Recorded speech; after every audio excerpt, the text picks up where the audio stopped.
Would you like to tell me who you are?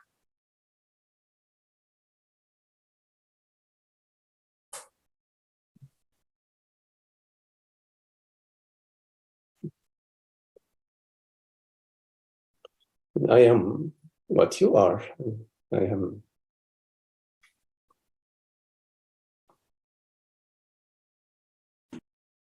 am not something.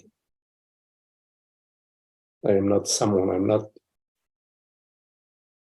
something which appears, something which you can perceive. So I am, one could say, what you are, the reality which knows it is, the reality which is aware,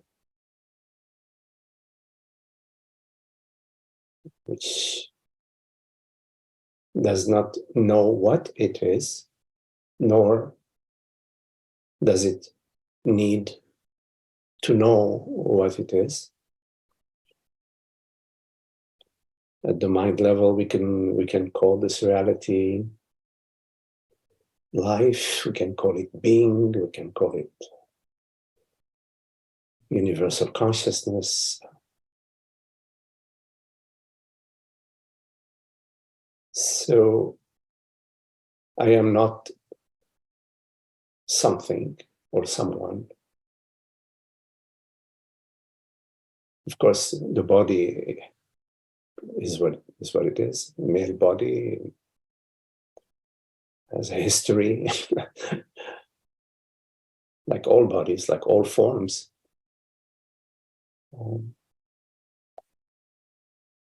So, but the experience of I is the experience of presence, of peace.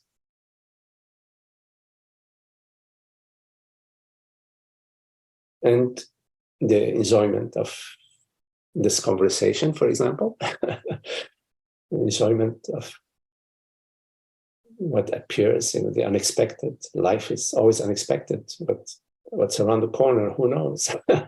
it's all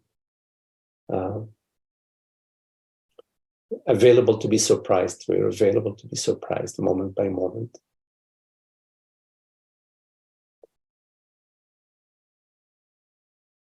And of course, there is the love, the love meaning the recognition, the living understanding that we are one. One in all sense, in the absolute sense, the real sense of being.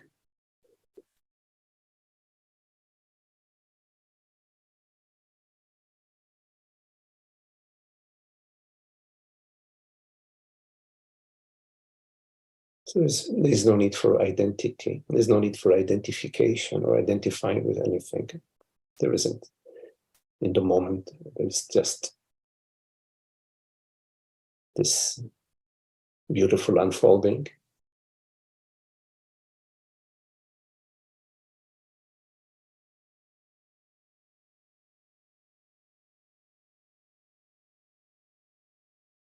Which is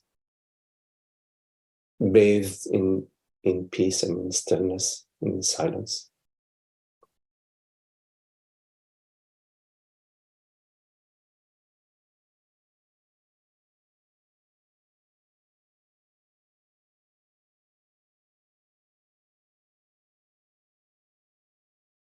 Our true being, our true nature, I think they say in Buddhism, true nature. Reality is this universal silence, this cosmic silence, it's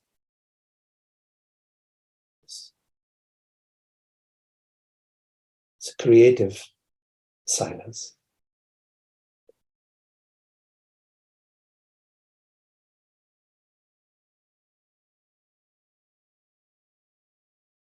Infinite creativity.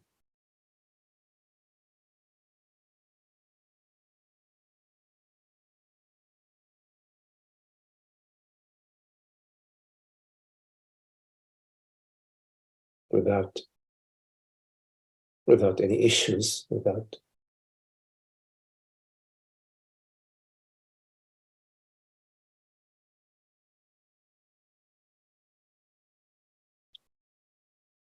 beyond what the mind, beyond the activities of mind, which are not a problem. Activities of mind they're fun. We love the mind. Actually, we sometimes too much.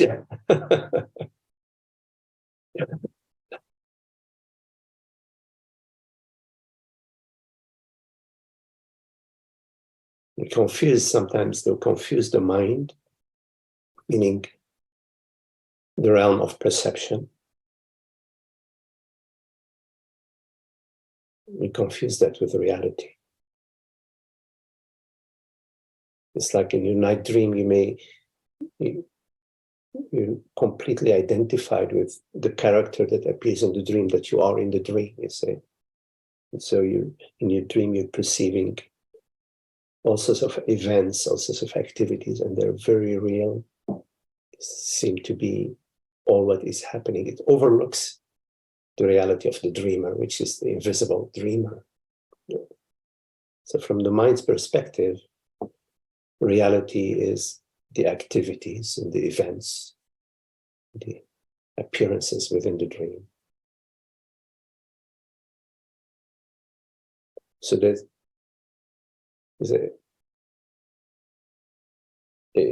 a glimpse outside of, beyond just the limitations of the mind, that sort of reveal the infinity of the dreamer, the absolute formless reality of the dreamer. That's a glimpse into true nature, because it sort of, for a moment, pulls you out of this identity, pulls you out of this altered reality, or into the global perception of the globality, of the wholeness, of the totality, of the infinity of the reality of truth, of I. And that's a very beautiful thing, because it's a gift from God. It's a divine gift. It's a glimpse into consciousness. Starts you on the path to answering your question. What is it? Who am I? What am I? What are you? It starts you on the right direction towards answering this question.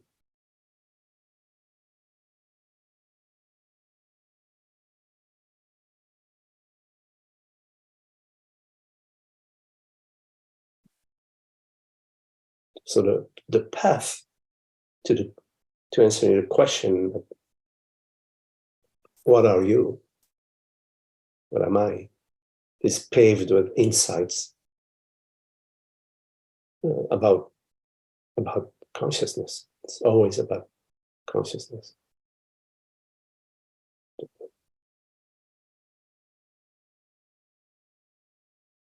And every glimpse reveals to you again and again that you're not somebody in the dream. You're not a character in the dream. You're not a bundle of thoughts and sensations. And appeases your mind and brings to your mind peace and harmony and understanding. The glimpses into the absolute, they affect the mind, they restore, they bring order to the mind. Then the mind becomes an instrument, more aligned with truth. the way we speak, what we say, how we act. They're more aligned with true nature.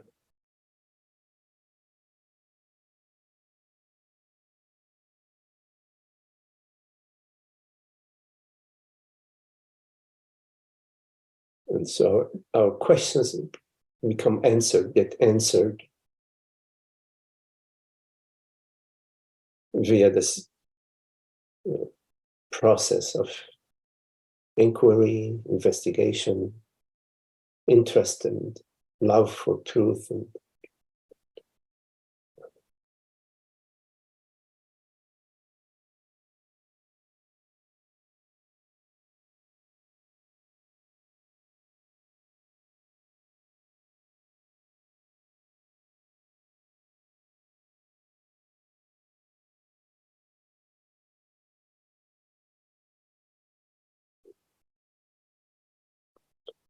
I can go on and on, but I just want to make sure that I'm just staying with your question as opposed to just, I don't know. So It's wonderful to listen to you, Magdi. So I could let you go on and on, but I can put in, because you have actually asked yourself the second question several times already, okay.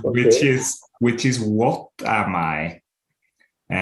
So I'll ask it, and if it sparks something else, or if you find a nuance difference there. So this, what am I question,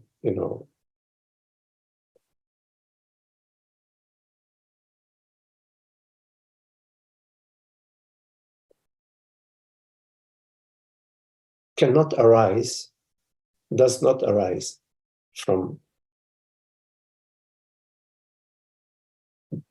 our true nature, our true self, because consciousness already knows itself. Consciousness is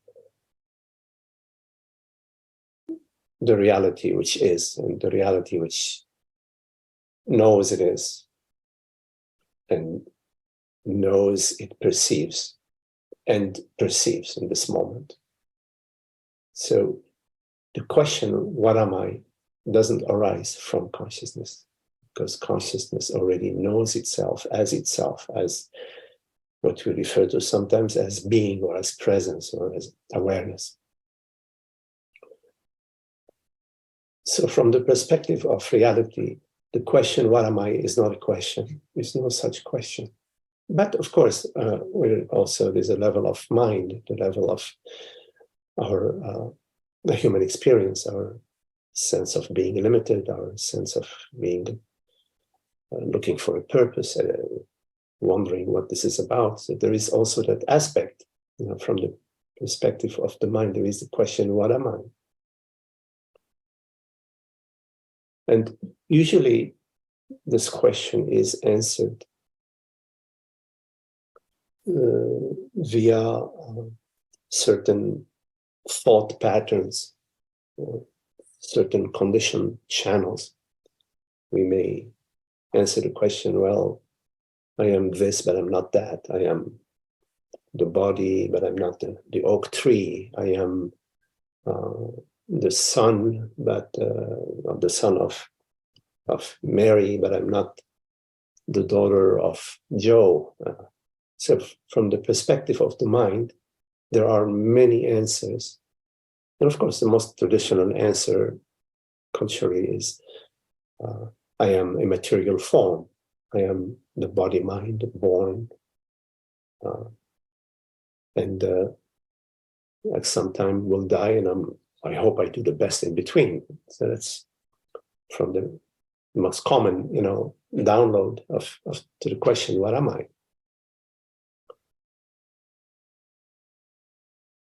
Some people say they identify with their religion, or they identify with their nation or the tribe, family, very strong family identification.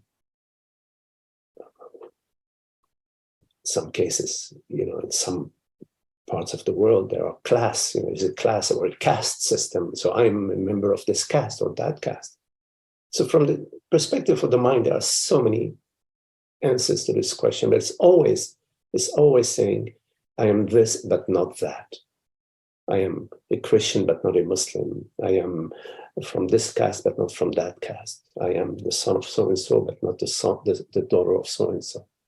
It's always inclusion and exclusion. Because the mind works in duality. It needs separation. Separates. It says, well, this is a lion, very dangerous. This is a cow, it's okay, not a problem. This is a horse, okay. This is a snake, be careful. So from the perspective of the mind, there is a function that is operating, that has to do to serve our survival, the survival of the species, the survival of the individual and the procreation of the species. So you say, it's a program for survival and procreation. So our identification, from the mind's perspective, has to secure our survival and our ability to procreate. So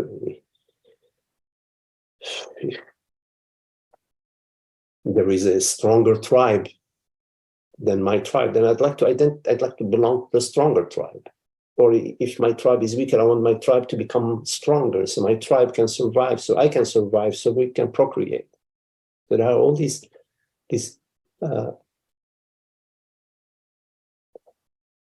limitations, but they serve a purpose. I'm not being critical of functioning of the mind, not at all.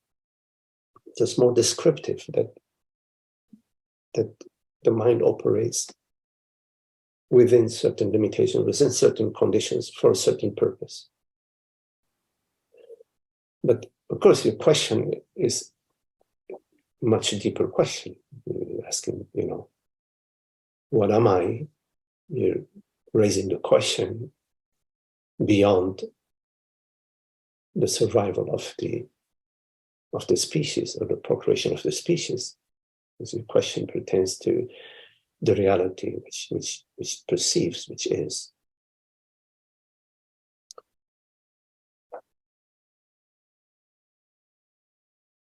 Now, we can, as we are looking at this question, what am I, from the mind's perspective? Because from the absolute perspective, there is no such question. But from the mind's perspective, we can say, okay, on what basis do I say I am this body and this set of feelings? I am this set of memories and thoughts. And I am not the oak tree. I am not the river. I am not the butterfly. I am not the bird.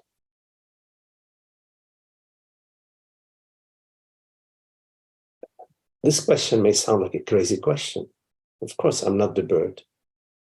But the only reason why this question sounds like a crazy question, I am not the bird, because I strongly believe and I strongly identify with I am the body.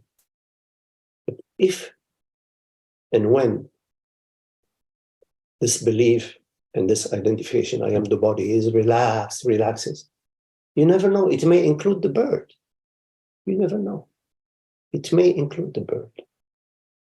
Now, if you look at your experience, you perceive the body.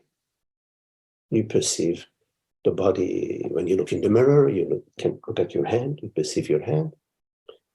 You perceive bodily sensations, hunger or toothache. You perceive the thoughts. You perceive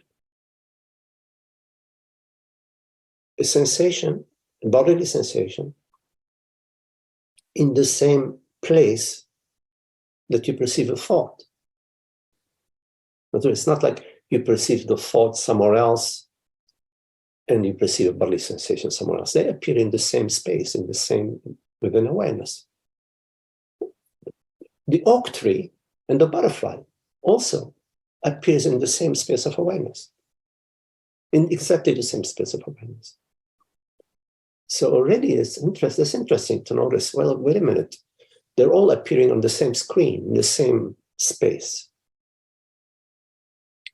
So that's already a hint. Now, if you also look at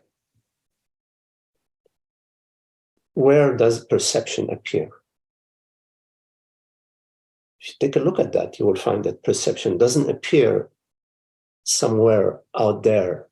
It appears within yourself, intimately as yourself. The perception and the perceiver are not two.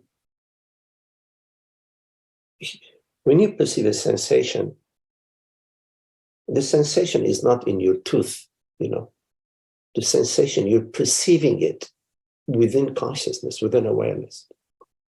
And it's telling you, okay, go to the dentist. But the perceiver and the perceived are not two. What is it we perceive? We perceive the oak tree, we perceive the butterfly, we perceive the bird, we perceive the body, we perceive bodily sensation, we perceive thoughts. All of them within the same space of awareness. And the perceiver and the perceived are not two. Which means I am not separate from my toothache. I'm not separate from my body. I'm not separate from my thoughts. I'm not separate from the butterfly. I'm not separate from the bird. I'm not separate from you. It's very interesting. If you start to look at this, it's very interesting that, so on what ground, on what logical, scientific ground do I say, okay, here is my experience. I am this subset of my experience, but I am not that subset of my experience. Experientially, they are one. But conceptually, we separate them, which is fine. It is fine to conceptually separate the oak tree from this body, from a bodily sensation. But not to confuse a conceptual difference to mean that there is a reality in there are two realities. Not to confuse the conceptual realm of thinking, differentiating, conceptualizing, making various levels of the perceptual field, not to confuse that with levels of consciousness or levels of reality. There are no levels of consciousness, no levels of reality.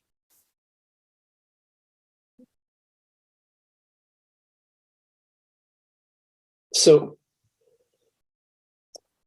sometimes the sages say, when there's a question, what am I? They say, I am nothing and I am everything.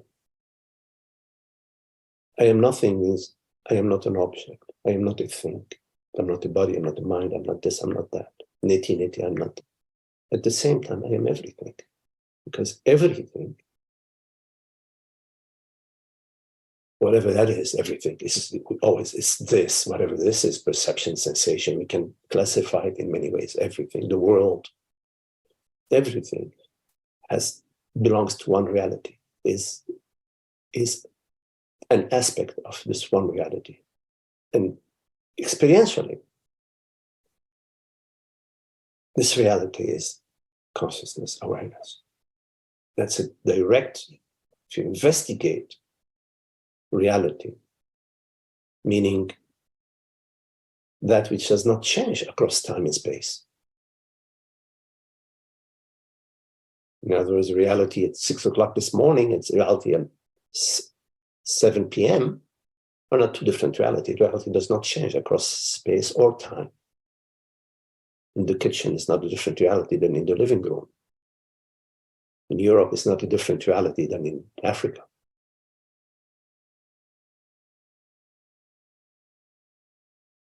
It's not a changing, it's not. We use the term changeless sometimes. So when you look in your experience, because what's the point of an abstract reality if we don't have access to it? Obviously, we have access to reality because we know that there is something rather than nothing this moment and every moment. Even though this experience here, this perception may be a dream perception, there is some reality to the dream perception. Even if I'm telling you a lie, there is a reality to the lie because the lie wouldn't exist without the reality. There is some reality. The lie is not true, but the reality of the lie is true.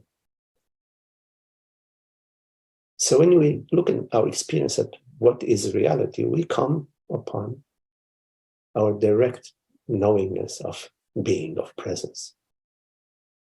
It's a very important understanding. It has to be experiential at some point.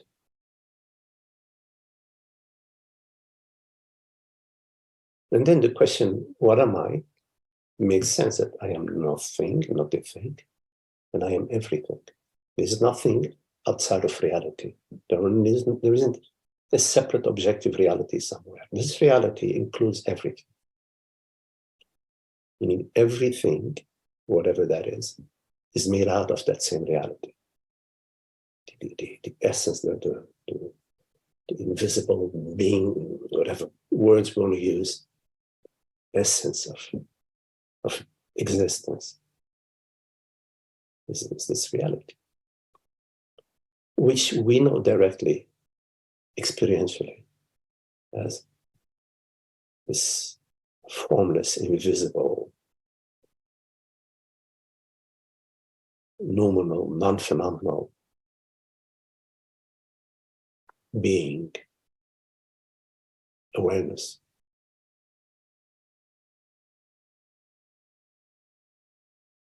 So sometimes, I share with friends that in our contemplation, it becomes clear to us at some point that there is no doubt that I am, whatever that is. There is no doubt that I am.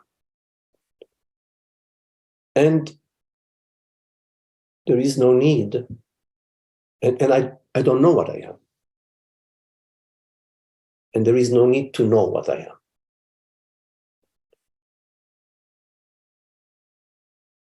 It's important because from the mind's perspective, we need to know what I am. We need to sort of pin it down, I am this, that, not this, not that, blah, blah. That's again back to the survival thing. I need to know what I am. But from the perspective of reality, you don't need to know what you are. It is freeing. It is freeing not to know. There is freedom in not knowing. It's more open, and it's available to be surprised moment by moment. It's not carrying a files and folders about what I am and what life is and what this is and what that is. It's completely open.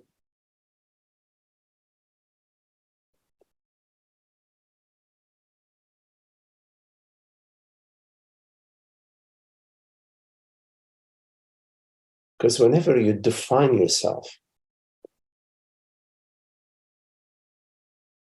you are defining yourself in time. You're using past and future. You're saying, I am this or that via reliance on thoughts, past and future, memory, images, thoughts.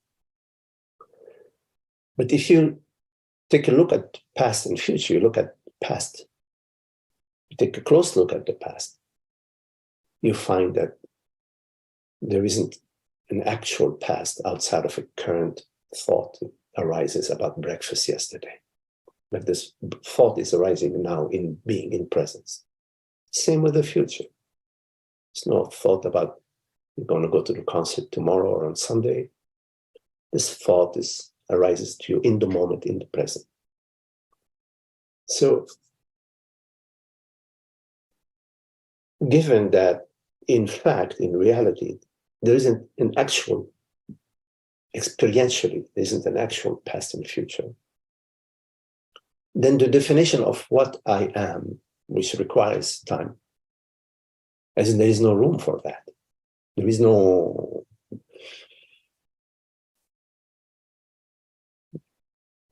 it's just doesn't fit.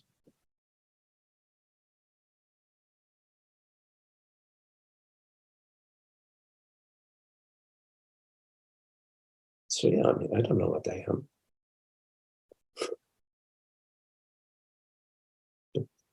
And I don't need to know. I'm perfectly fine. There is no need to know what you are, because there is a knowingness that trumps, that supersedes knowing what you are, which is the knowingness of being knowingness.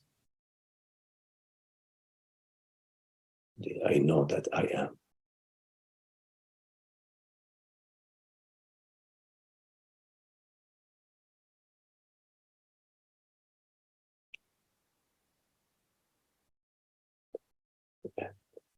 And then there is, of course, that there is no evidence that this I or consciousness is limited in any way. That's an important inquiry.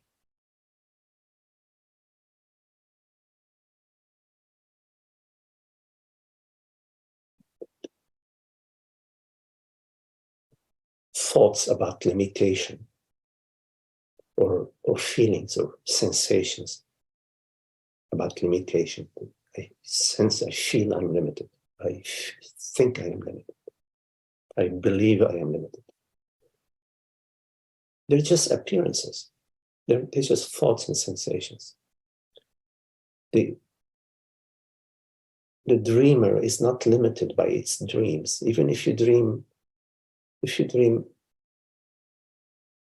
an elephant, or if you dream an ant, when you dream an elephant, the dreamer doesn't become a bigger dreamer. Or when you dream an ant, you don't become a smaller dreamer. You're the same dream. That which perceive is completely independent of the qualities of that which appears.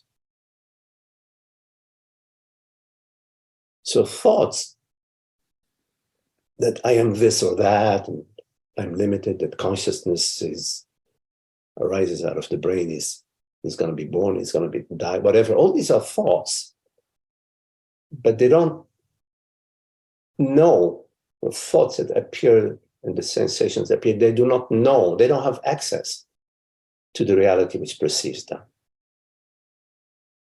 because they are perceived. Thoughts are perceived, but they don't perceive. They don't have a perceiving element to them. They are perceivable, but not perceiving. They are known, but they are not knowing. So they're like a weather, like, clouds and like rain. The internal weather is not a problem, except if you believe that you are defined, that you are known via what appears to you. Then you need to take a closer look. This is why there is no issue with thoughts and sensations, no issue whatsoever, because it's all God's creation. It's all the creation of universal consciousness. There's no issue. It's not about, okay, let's have certain types of thoughts, let's get rid of some thoughts and hold on to others. So it's not like that. It's about understanding, the understanding about the reality that perceives and that is.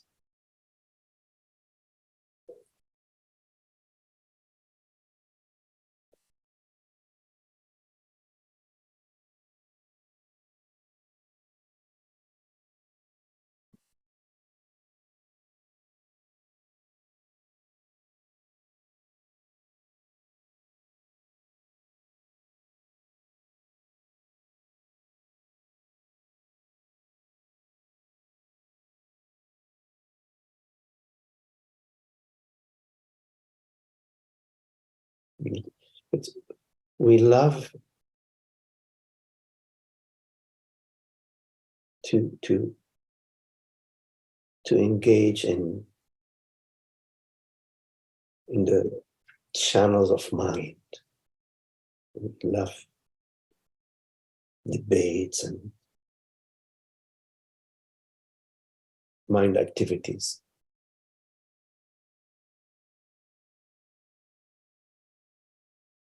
But they don't deliver the goods about the understanding of consciousness, except when you apply the mind via what Atmananda refers to as higher reasoning. When you apply the mind to reason about consciousness, to explore consciousness. But often we use the mind to conceptualize about consciousness, to conceptualize about this or that. It's a very different thing.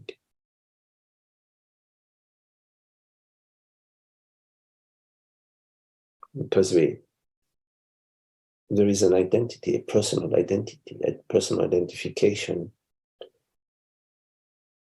with a certain personality or a certain character that knows.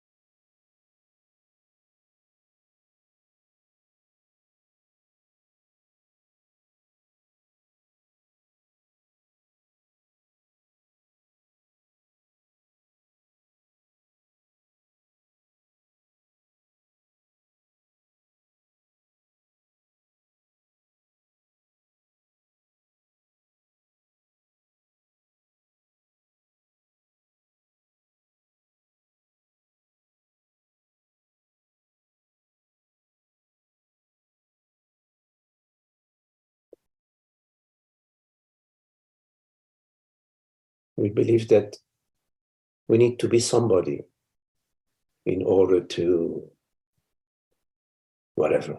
We need to be somebody, better somebody. We somehow don't trust that being nobody, being no one, is more true, is more, it leaves more room. It does not crowd the stage. Because in every moment, you can respond to the situation that appears to you. You can respond, hopefully, with some intelligence and some understanding.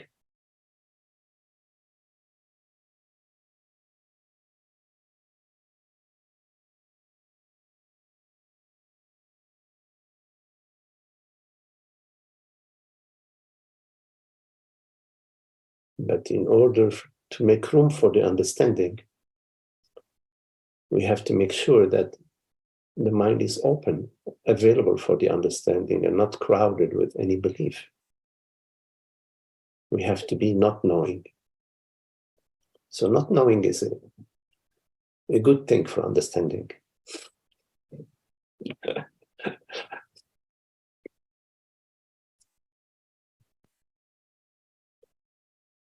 Never to become too arrogant about what we know. To always contemplate that, in fact, we don't know anything. I'm talking in a deep sense, of course. I know how to cook some pasta, make a good lasagna.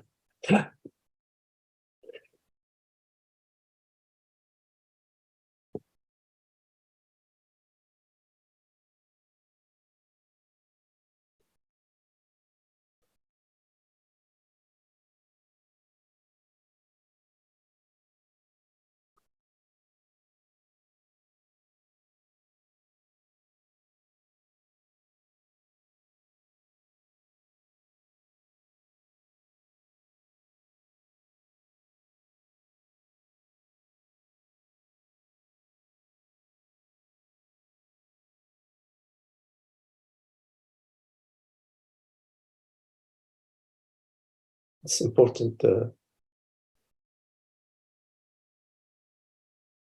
not to have images of ourselves and of others. Sometimes in some spiritual circles, the teachers are made to be special, the images of themselves, as being.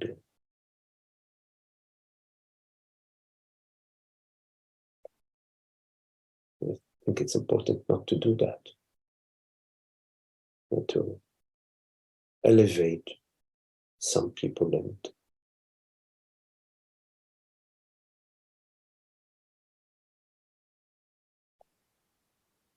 because the guru is yourself, is your true self.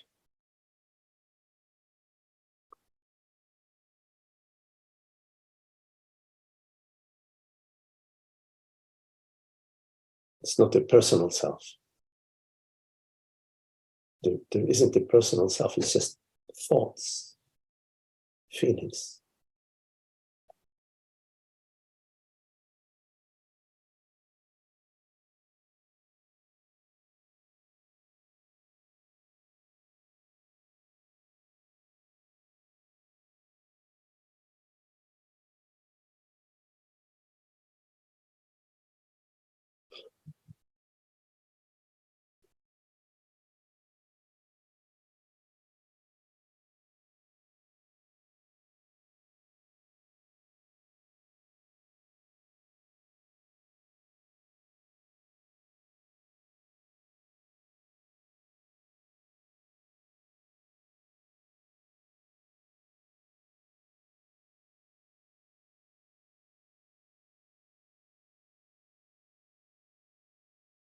It's so beautiful just following you in the contemplation, and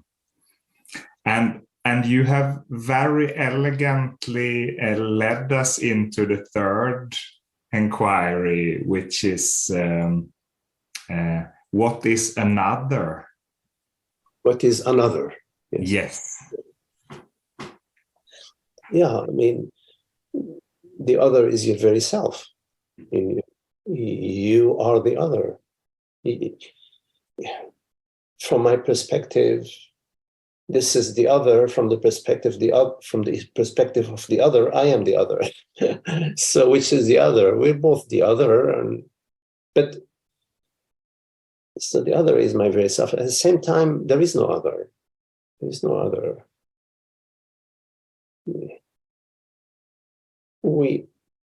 We are never apart in being.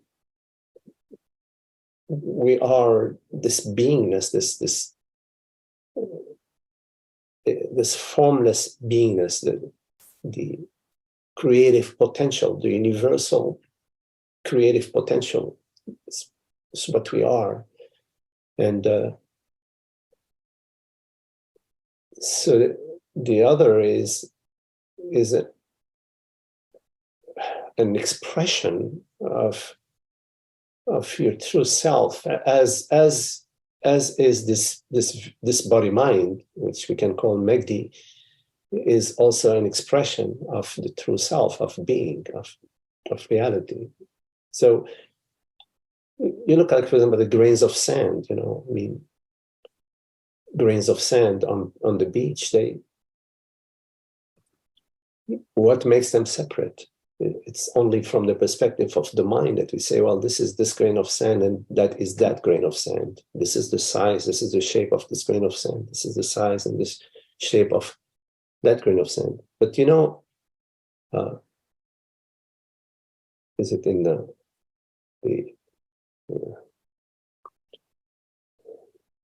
science has already sort of demonstrated that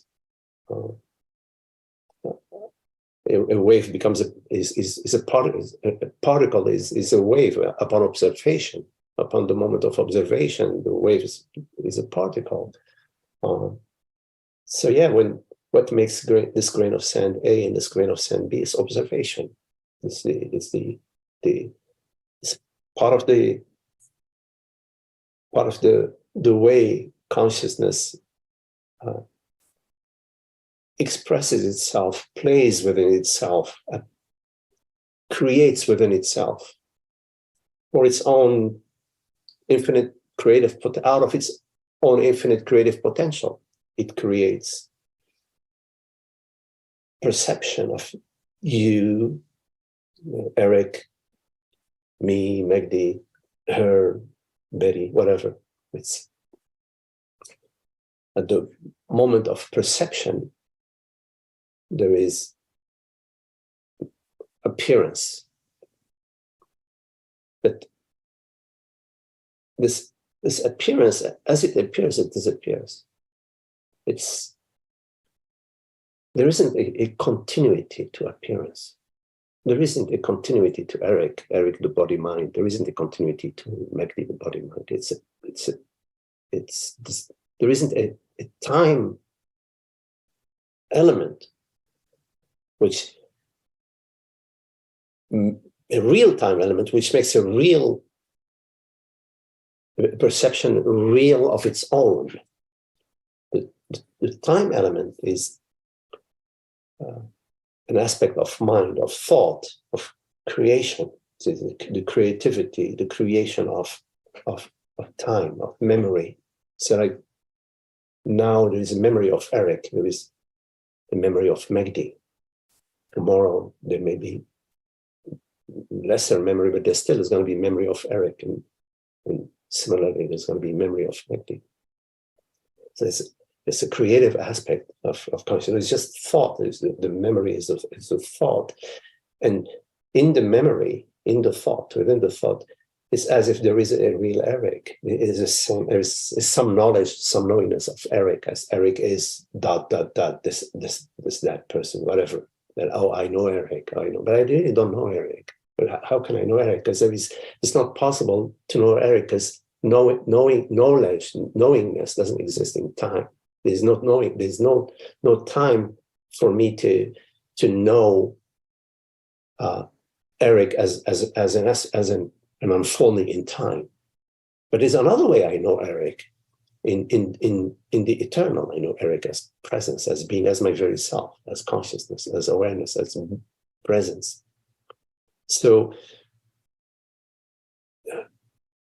what is the other? The other is whatever you want it to be.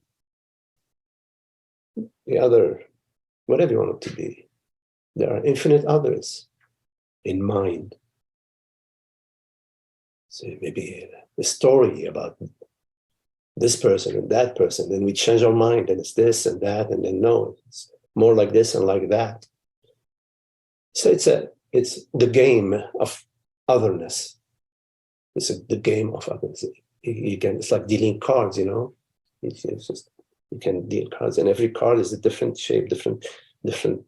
One is an angel, then the angel, there's a different color angel, different wings, different, more purple, more red. So that's the other. But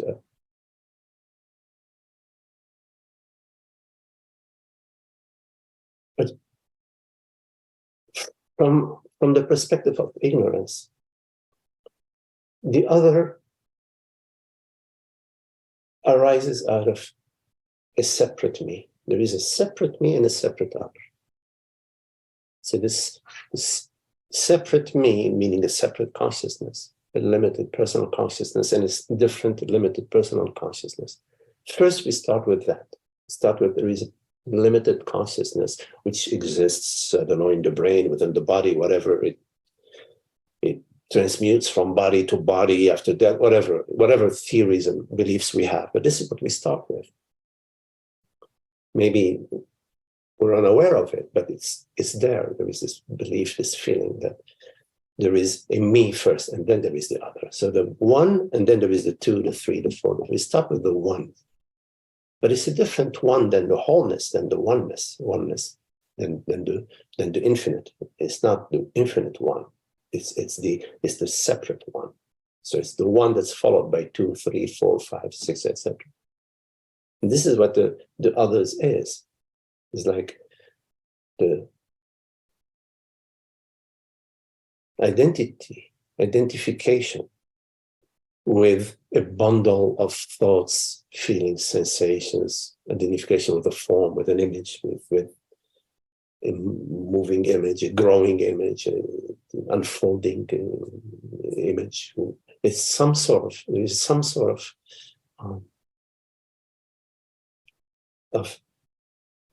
a desire to be something, to know what I am. So we start with I know I am this, and of course I'm changing with time, but I still know I know what I am. So we start with a desire to know what I am. Maybe it's the game of protecting. I can protect something, like when little kids, we have toys and we take care of them. We want them to take care of our toys. It's like, so we choose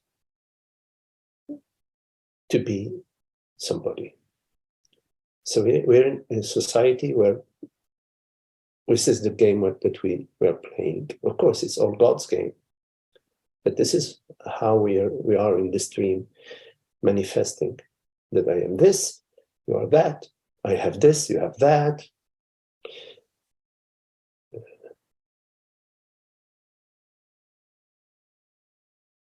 And as a consequence, we feel like we exist inside a cocoon. There's some sense of isolation, some sense of separation, of distance between me and you, between me and the other. So some sort of have to beware, And, it's very subliminal, but it's there. It's operating there. What can I get? How can I safeguard myself? Is she getting ahead of me? Or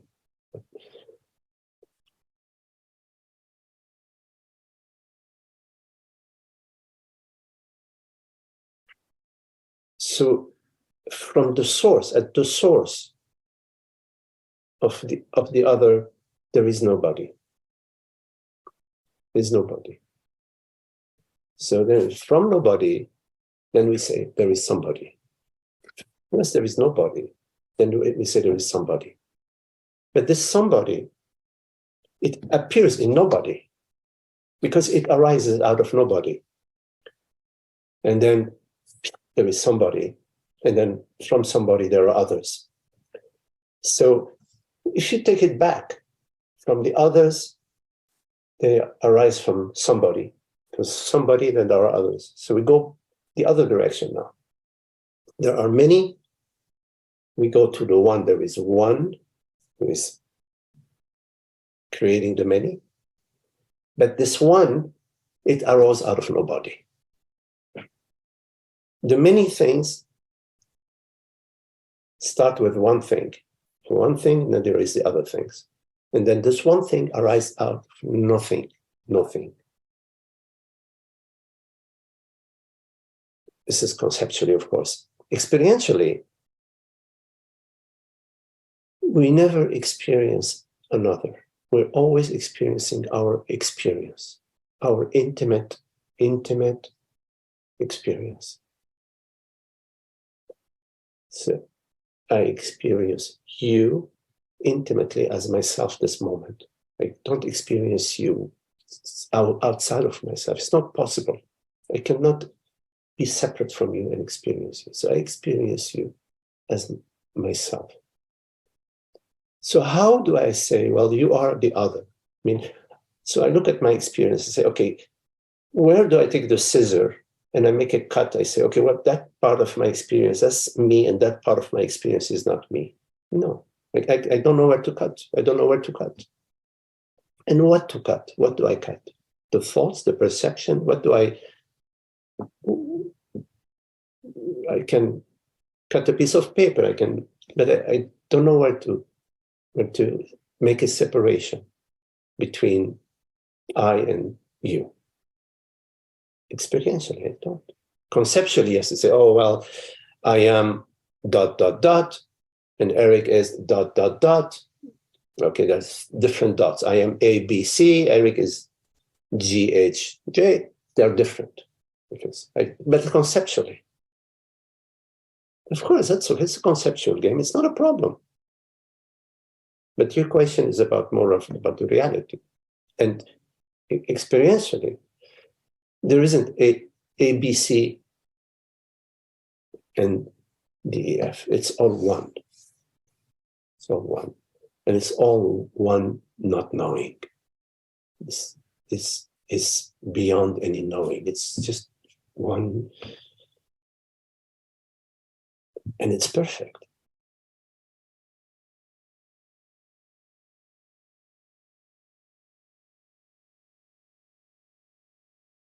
And then, of course, if we can live,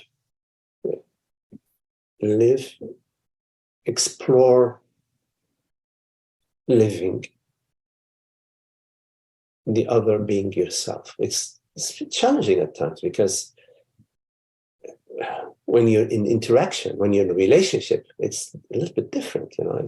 But this is really beautiful that we have the possibility of actually experiencing it. You know, like we don't have to just stay in the laboratory. Oh yeah, I invented this and that. We can experience it. We can, in relationship, experience to be in relationship, the other being myself, meaning not judging. Why would I judge myself? It's crazy. I would be loco to judge myself. Judging you, if you are myself, and I'm open to that possibility that, yes, it's myself. Why would I judge you? I would be judging myself. The same madness. So then to live non-judgmentally. I love myself. Why do I love myself more than loving you if you are myself? It's crazy. Do I love my right arm more than my left arm? No. I use my right arm, and sometimes I use my left arm. But I love them both equally. I treat them both equally. I treat them both carefully. So there is, in life, it's very interesting to explore that, because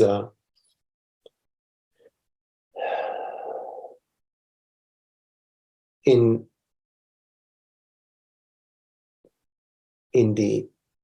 living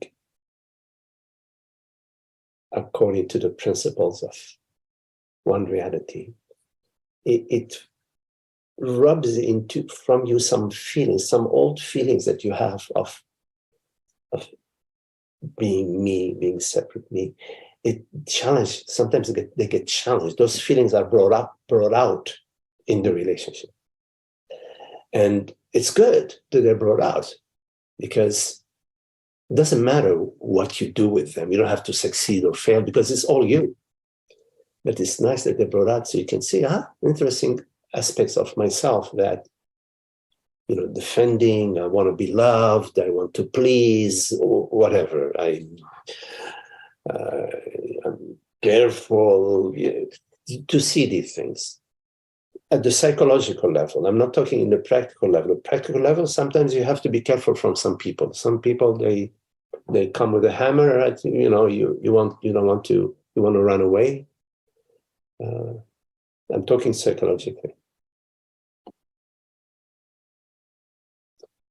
Yeah.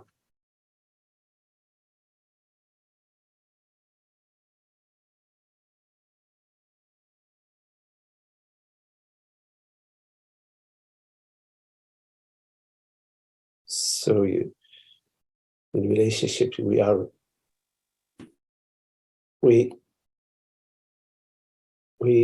not knowing every moment, in the moment, we're not knowing what you are, not knowing what I am. It's the same I anyways, not to be not knowing.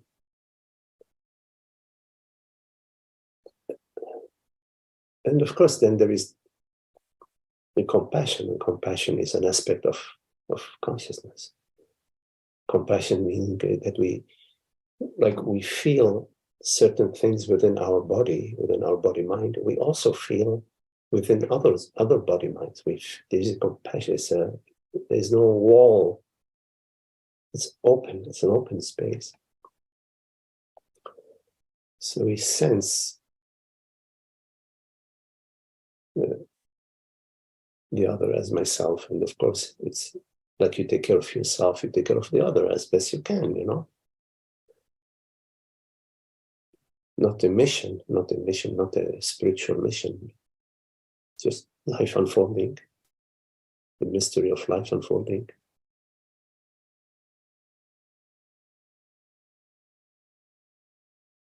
And of course, in terms of the not judgment, it's important to understand that you are life itself. You're not a separate doer or separate, you're not guilty for choosing to act in certain ways, because you don't choose your thoughts. You don't choose your thoughts. If you don't, then the others, same thing. What applies to you applies to somebody else. Then if the universe is choosing all thoughts, then we don't have to feel guilt, or we don't have to blame others.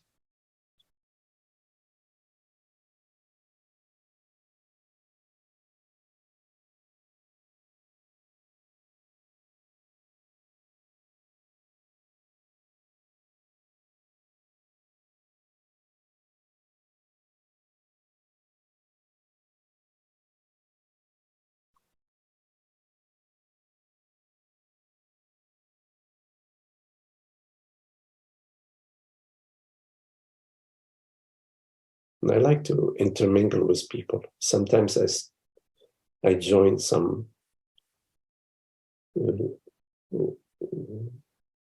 Zoom groups, meetings of friends, because it's nice to experience interacting with others without holding an image of yourself, to sort of be there, interacting. Not to have an image of yourself or of others. I don't like that.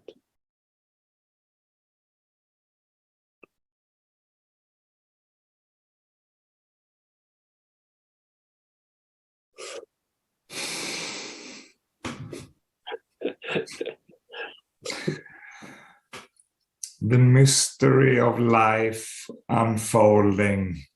My last question for you today, Magdi, is if you would tell me what life is.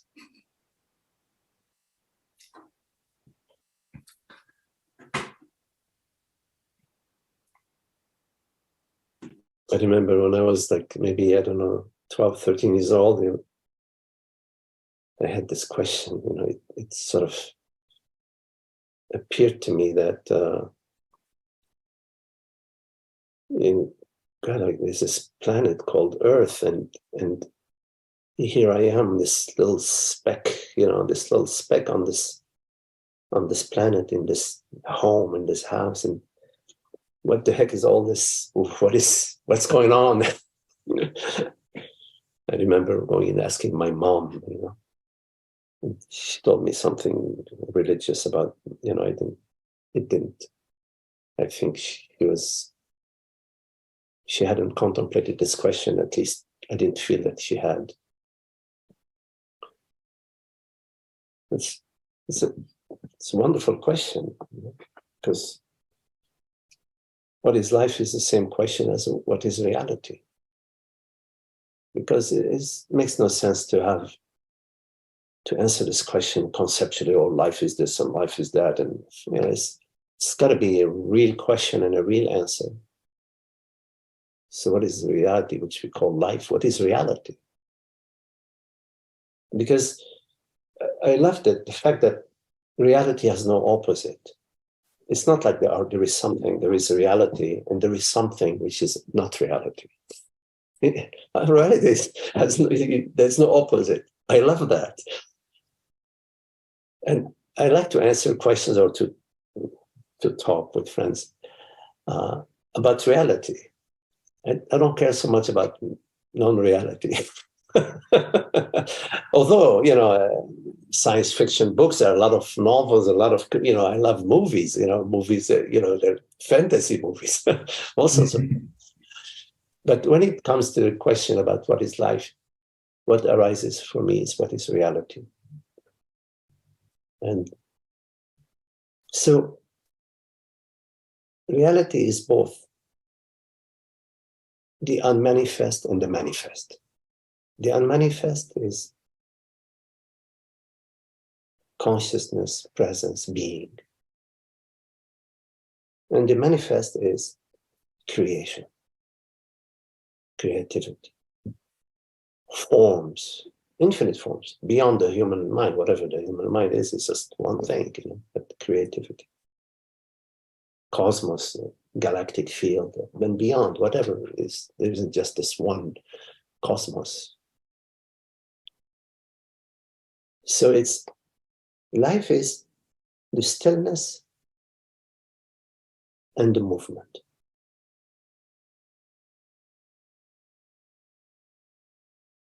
It's like a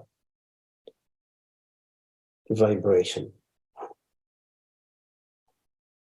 But the vibration occurs in the space, which is not vibrating. Like the sound of the music in the flute. The flute, there is just no vibration, and there is a vibration within the space. And then there is the sound. It's an excitation. There's the field, which is not excited, but the potential of excitation is infinite. So within the field of infinite potential, the kinetic, the movement arises.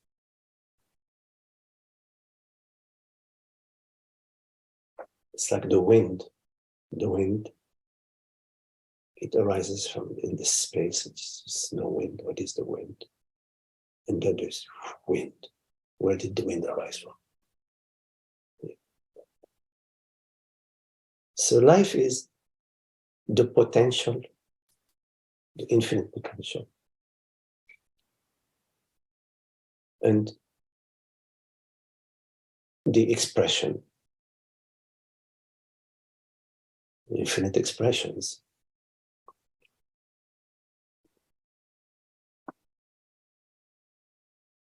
And we are at the crossroad of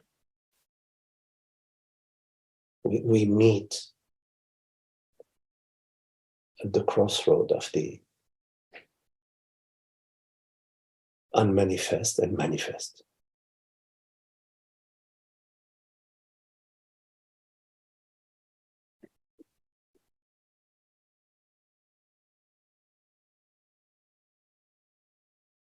And via our understanding,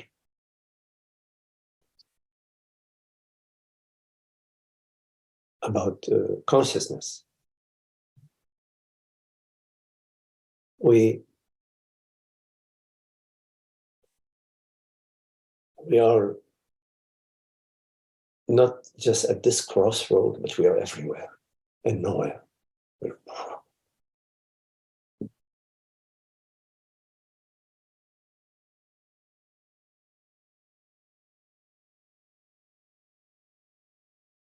So, but then we can say, well, what is a human life, you say, for example, you know. Now, then this question can be brought down, you know, from the initial question, what is life, to the human. Now we're coming to the mind. So what is that? The human mind. And if you take a look at the human mind, you know, it's your experience, your regular experiences, perceptions, sensations, thoughts, memories, appearances.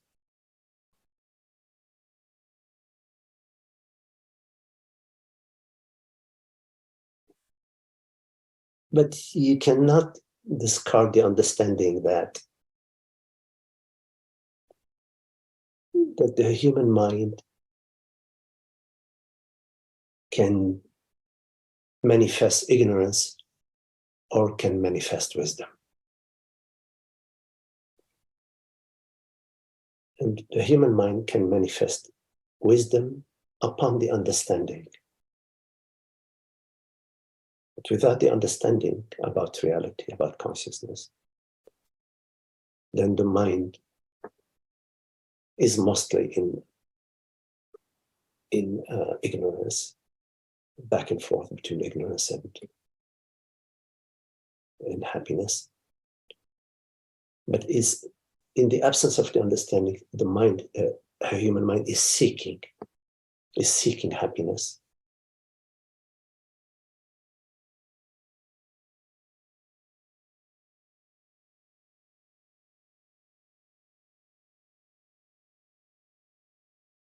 So you could say that the human life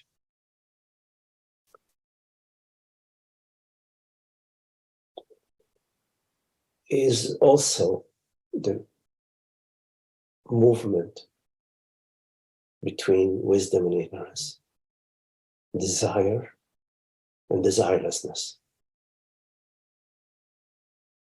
In the desiring state, we experience this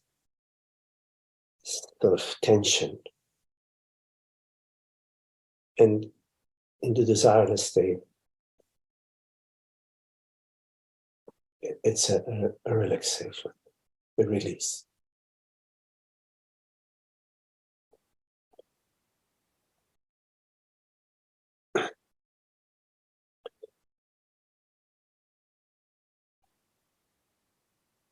And all of it is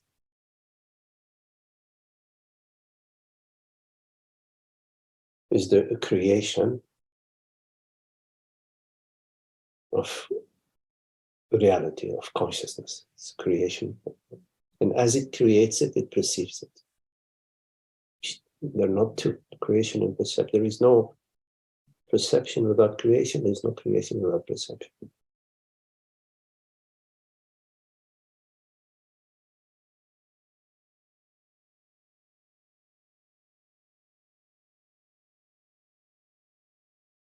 So from our understanding about quotes unquote human life, we transcend from the understanding and the exploration of human life to life, God's life, absolute life, absolute.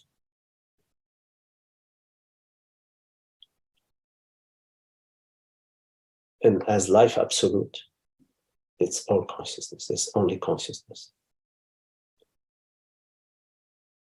So life is consciousness, both in its potential aspect and in its creative aspect.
clarity.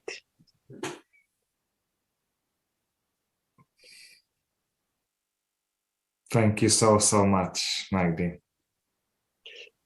Nice to meet you and spending time with you. Very lovely. Yes.